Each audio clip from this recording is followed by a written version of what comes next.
Hi, I'm Jake. I've put together a little film to show you some of our displays. Follow me.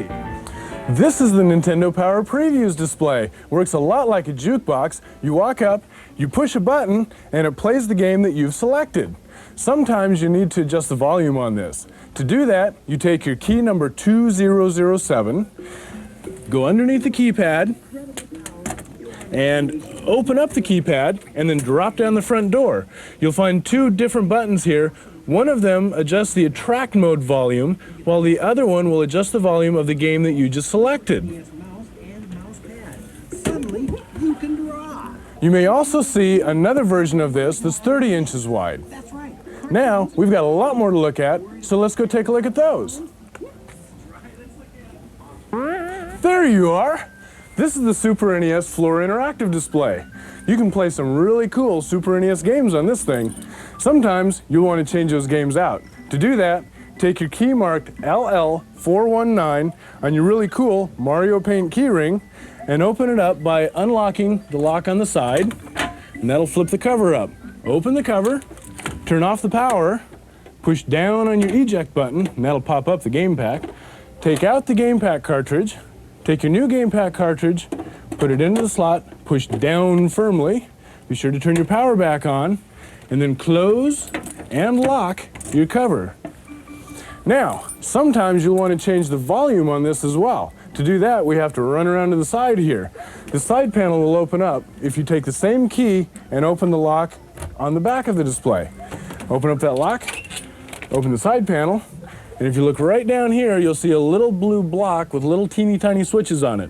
Right above that is a little thing that looks like a screw head. Take the screwdriver you got in your kit and turn that little screw head one way or the other to adjust the volume. Me, I like the volume up really high. Hey, does this look familiar? This is just like the other unit we just saw, only the countertop version.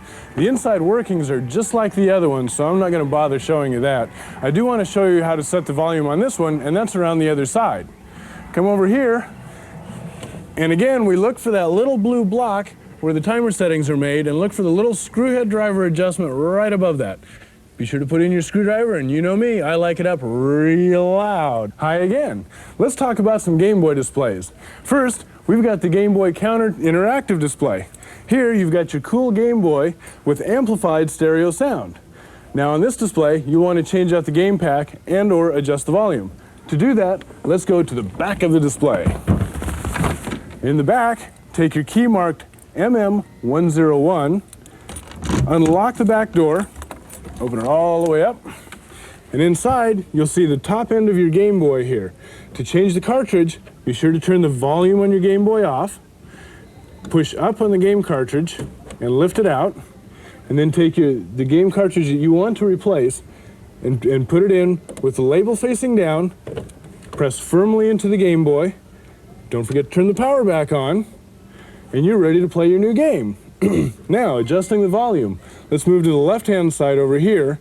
You'll see a funny little electronic board with a bunch of little things like legs and, bugs with legs and stuff. And right up here, you've got a little shaft sticking out with a rubber grommet on it. That's your volume control. Take that and turn it up to make it louder, or down to make it quieter. And don't forget, always close and lock your displays. Next, we'll talk about this unit here. Another great Game Boy Interactive with a Game Boy mounted right in here, superb stereo amplified sound, but in this one, we've added some really cool special electronics so that we can watch the game being played on a TV screen. Now here we don't have to get into the back of the display. To change the game cartridge or adjust the volume, we simply open the front panel by using your MM101 key again, turn the key, the front panel flips down. Inside, at the top of your Game Boy, just like we did a minute ago, you can turn the power off and pull your game cartridge out to change it. To put a new one in, don't forget, label has to be down. Insert that into the back of the Game Boy, turn your power back on, and you're ready to play. Adjusting the volume is just as easy. Over here on the right-hand side, you'll see a little black handle sticking off of the electronic board. Simply turn that up or down to adjust your volume. Again, don't forget to close and lock your cover. Almost done, only 3 more to go. Let's start out with some of our bigger displays. Here we've got a Super NES Interactive, and you've seen the Super NES before. This one, you've changed the game pack out in before, so we'll skip all that. But on this one, the volume is a little bit tricky to find, so I want to show you where that's at. Take your key marked MM101, unlock and open the cover, and looking way up here on the left-hand side, there's a little tiny knob to adjust your volume. Use that to adjust your volume up and back down again. Be sure to close your cover and lock it. Another display that's very similar to this, and another gargantuan in size type display, is this one right here. On this one, we have both the NES and a Game Boy. On the NES side, I want to show you how to change the game pack and adjust the volume on this one. We haven't seen the NES before.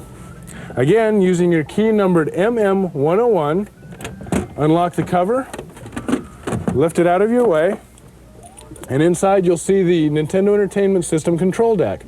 To change a cartridge, press your power button, lift the door, pop out the old cartridge, and take the new cartridge that you want to put in, label facing up, stuff it in there and push it down. Pop down that door, push the power on, and you're ready to play. One more thing before we get out of here is this volume control over here. You've seen the board before, you've seen the silver shaft before, and there's a little rubber grommet. Just take it and turn your volume up or down, and you're all set. Don't forget, close the door and lock it.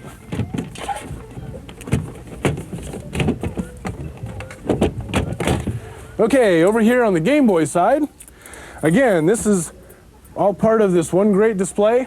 And one more time, we put those really special electronics in here so you can see the game on the TV screen. The Game Boy down here is mounted into this cover. To change the game pack or adjust the volume, one more time, take that MM101 key, you ought to know that number by now, push it into the lock, unlock, the whole cover comes out, but be careful not to pull too hard, you'll yank all the wires out. Inside, you've got access to your Game Boy cartridge, and you've already seen how to change that out. Down here, you've got your electronic board with that real familiar silver shaft and rubber grommet. And if you haven't guessed by now, that is the volume control. When you're done, put your cover back on and lock the display up. Okay, time to move on. Jake's journey is almost over, but first I've got one more display to show you. Here we've got the 3-system interactive tower with the NES, Game Boy, and the Super NES in it. Let's take a look.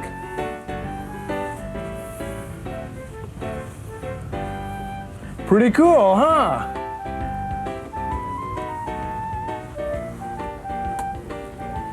Okay, with this thing, all 3 sides are set up pretty much the same. They've got the unit housed inside of a drawer where you can get into and change the game packs out. Let's see how we do that. Underneath the center of the drawer, you take your MM101 key into the lock, you turn the lock, and then pull your drawer out as such. Lift your cover up, you can get inside, change the game pack out, turn the unit on and off. Be sure to close the cover up, and obviously we want to close and lock the drawer down here. That leaves just the volume control. Real easy spot, not very visible. Over here on the left-hand side, just under the drawer, feel around, you'll find a little black tube down here. Take that tube and turn the volume up or down as you see fit. Now you know me, I like the volume up really high.